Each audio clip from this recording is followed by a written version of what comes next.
Hindi na kayo kinilabutan. Kumbaga, kasama kayo. Kayo ay accessory to the crime. Dahil tuwang-tuwa pa kayo nung binabastos ni Duterte ang ating Panginoon Diyos.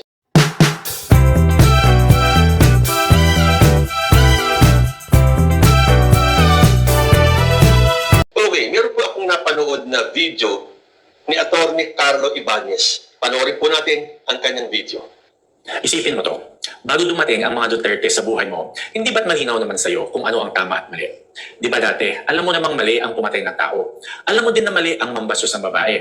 Mali ang bastusin ng Diyos. Mali ang lumabag sa batas. Mali ang magbanta ng kamatayan sa ibang tao. Mali ang kumampi sa dayuhan laban sa sariling bayan. Alam ko na dati obvious sa'yo yan. Pero ano ang nangyari nung dumating si Duterte sa buhay mo? Unti-unti mong ginajustify sa sarili mo na ang mali pwede maging tama. Biglang pwede nang pumatay ng tao, basta adik. Pwede nang mambastos ng babae, basta ang presidente ang kuha at joke lang yon. Pwede nang tawagin stupid si God. Ito talaga, hindi ko alam paano nyo ginajustify sa sarili nyo. Pero ayun, tama na din sa'yo yan.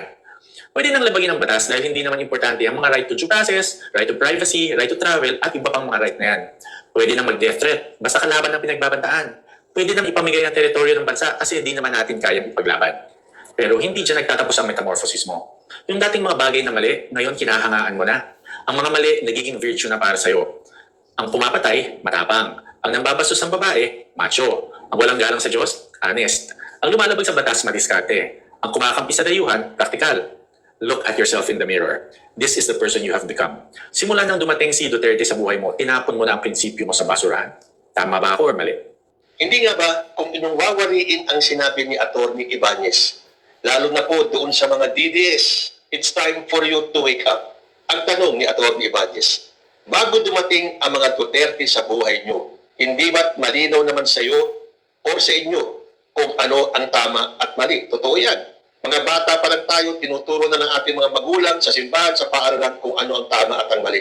Pero bakit parang nung dumating ang mga Duterte, nabago na ang pananaw ninyo kung ano ang tama at mali? Dati, alam mo namang mali ang pumatay ng tao. O hindi ba? Alam natin yan. Kahit sa Biblia, nasa 10 Commandments yan. You shall not kill. Pero bakit nung dumating ang mga Duterte at dyan sa EJK at War on Drugs, parang okay na lang sa inyo na may namamatay. Tanggap na tanggap nyo yung reasoning ni Duterte na kaya niya ginawa yan is to save his country and the youth. Pero kung tutuusin, nagtagumpay ba si Digong na ma-wipe out niya ang droga? Hindi ba hindi? Hindi nga ba siya mismo ang umamin na hindi niya kayang masugpo ang droga sa Pilipinas? So paano mo sasabihin na tagumpay si Rodrigo Duterte sa puntong yan kung hindi naman siya nagtagumpay na mawalis ang droga sa Pilipinas na ipinangako niya na in 3 to 6 months kanyang wawalisin, na mawawala, na mai-eradicate. Pero hindi ba? Ang daming mga bulong-bulungan dyan na front lang yan, EJK na yan. Then may mas malaking dahilan daw kaya ginawa yan para mapagtakpan ang di umano yung pagkakasangkot ng pamilyang Duterte sa droga. So, nung dumating si Duterte at maraming napapatay na mga biktima ng EJK, naging okay na sa inyo ang pumatay. Nakalimutan nyo na ang sinabi ng Diyos na bawal ang pumatay. Pero dahil kayo ay panatiko ni Duterte, okay na lang. Dahil ang mga pinatay naman daw ay mga adik. Pero lagi po natin sinasabi, the end will never justify the means. Bawal ang pumatay. Eh bakit ba ngayon? Ang daming nasasabat na mga droga nang walang namamatay. Walang pinapatay. Alam mo din na mali ang mambastos ng babae. O hindi nga ba kung meron kang kapatid o pinsan o kamag-anak na binastos, hindi ba manggagaliiti ka at gusto mong bugbugin yung taong nambastos sa kamag-anak mo? Bakit ngayon? Tuwang-tuwa pa kayo na nakikita si Rodrigo Duterte na may binabastos na babae harap-harapan pa ng taong bayan. Documented pa nga, dahil nasa harap ng camera. And yet, tuwang-tuwa yung mga supporters. Kahit na nakikita sa ibang mga babaeng hinalikan ni Duterte na sila ay naaasiwa. Pero okay lang, kasi joke lang no? Kasi si Duterte ang may gawa So okay na pala. Okay na sa inyo na mambastos kayo ng babae dahil ginagawa ng leader ninyo. Alam din natin na mali ang lumabag sa batas. Pero nung panahon ni Duterte, ang dami nilang bilabag na batas, pero okay lang din sa inyo. Yun ang epekto. Yun ang legasiya inuwanan ni Duterte. Ang mali, nagiging tama. At para sa mga supporters nila, palakpakan pa sila. Alam din natin na mali ang magbanta ng kamatayan sa ibang tao. Eh kita-kita naman natin, buong Pilipinas, buong mundo, nakita yung meltdown, napanood nila yung pagbabanta ni Sara Duterte. So yan po ang isa sa magiging grounds for impeachment ni Sara Duterte. Tignan natin kung paano niya malulusutan yung parte niya. Pero para sa mga DDS, okay lang ang magbanta sa ibang tao. Kasi nga, ginagawa ng mga idolo nila. Alam na natin yan obvious na yan Ang mali ay mali. Hindi kailanman magiging tama ang mali. Kahit na ginawa pa yan ni Rodrigo Duterte. Pero ano na nga ba ang nangyari nung dumating si Duterte sa buhay ninyo? Unti-unti niyong ginajustify sa sarili niyo na ang mali ay pwedeng maging tama. Biglang pwede nang pumatay ng tao basta adik ang papatayin. Pwede nang mambastos ng babae basta ang presidente naman ang gumawa at joke lang naman yan. Pwede nang labagin ang batas dahil hindi naman importante ang mga right to due process, right to privacy. Dahil hindi nga ba, sabi ni Digong, wala siyang pakialam sa human rights na yan. Pwede nang mag-death threat live basta't kalaban ang pinagbabantaan na siyang ginawa ni Sara Duterte. Pero para sa inyo, okay pa rin yun. Pwede nang ipamigay ang teritoryo ng bansa kasi di naman natin kayang ipaglaban. Tapos sasabihin ninyo, kayo ay makabayan. Pero ang pinakamatindi po dyan ay yung tawaging stupid ang ating Diyos. At kayo nakaparinig doon sa speech ni Digong. Tuwang-tuwa kayo. Nagpapalakpakan pa kayo nung tinawag ni Duterte stupido ang ating Panginoon Diyos. Hindi na kayo kinilabutan. Kumbaga, kasama kayo. Kayo ay accessory to the crime. Dahil tuwang-tuwa pa kayo nung binabastos ni Duterte ang ating Panginoon Diyos. At alam niyo ba kung ano ang kapalit ng pambabastos ni Duterte sa ating Panginoon Diyos? May babasahin po ako sa inyong artikulo galing kay Flavelin Sabiano Nicham. Dahil sapol na sapol, bullseye kung bakit nagkakaganyan ang kampo ng mga Duterte. Maniwala man sila o hindi, gumagalaw po ang kamay ng Diyos. Basahin ko po ang sinulat ni Flavelin Sabiano Nicham. Hindi kasi alam ng mga Duterte camp na ang minura at tinawag na stupid ni Rodrigo Roa Duterte ang gumagalaw.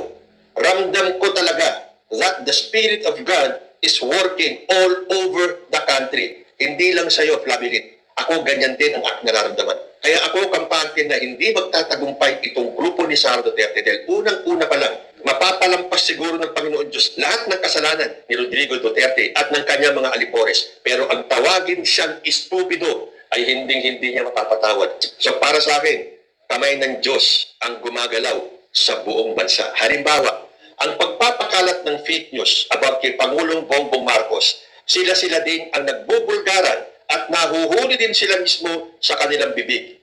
There are ways of God that we don't understand, but that is for the benefit of the people. Pangalawa, ang pagpapatalsik kay President Bongbong Marcos. Ilang rally na ang ginawa ng kalaban, pero hindi kinakagat ng mga tao. Ibig sabihin, ayaw ng Diyos na Duterte muli ang uupo sa Malacanang.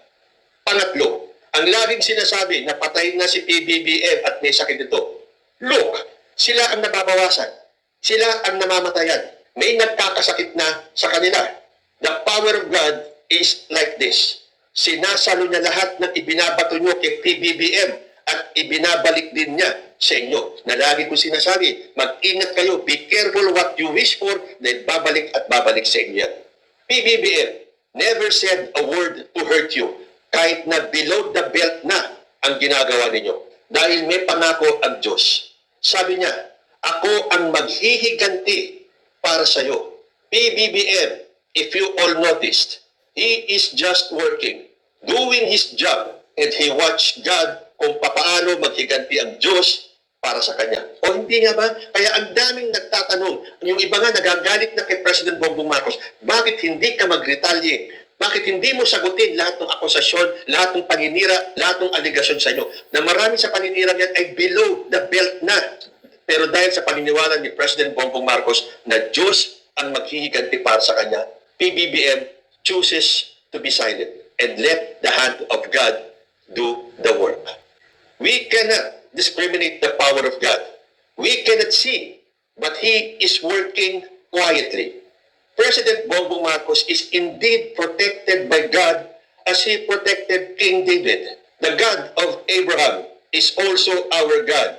Kung ano ang ginawa niya noon, ginagawa pa rin ngayon ng ating Panginoon Diyos. Magbasa kayo ng Biblia.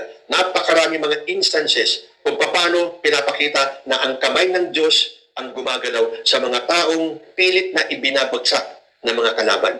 Because remember this, God never tolerates wrongdoings. Ang ginagawa ng mga Duterte ay hindi kalugod-lugod sa harapan ng Diyos. Sirain mo ang kapwa mo para ikaw ang uupo.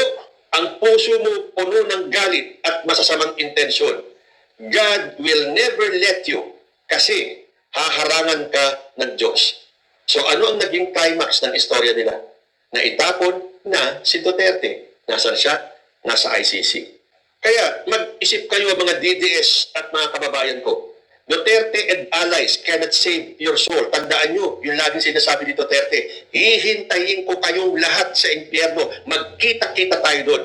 O hindi nga ba, sinabi na nga nila kung sino ang presidente ng impyerno, walang iba kundi si Sara Duterte. Yung mga ganyang pronouncements, hindi ba kayo nakakahalata? That they, the Dutertes, are dragging you to hell. Hindi na ba kayo natakot na idadamay kayo ni Duterte? So palagay nyo ba, may isasalba ng mga Duterte ang mga kaluluwa ninyo, lalo na nung kayo ay pumapalakpak pa habang sinasabi ni Rodrigo Duterte that God is a stupid God. So defending him or them is not a good thing sa mata ng Diyos dahil alam niya na masama ang intensyon nila sa bansang Pilipinas. Huwag kayo magpaka-evil para sa mga Duterte. Mas maganda ang maging mabuti. So salamat dito sa article na nabasa ko kay Flavelin Sabiano Midjam. Kasi para sa akin, matagal ko nang sinasabi at naniniwala ako na lahat na naging kasalanan ni Duterte mapapatawad ng Diyos. But not this one. Tawagin mo ba namang estupido ang Diyos na lumalang sa'yo?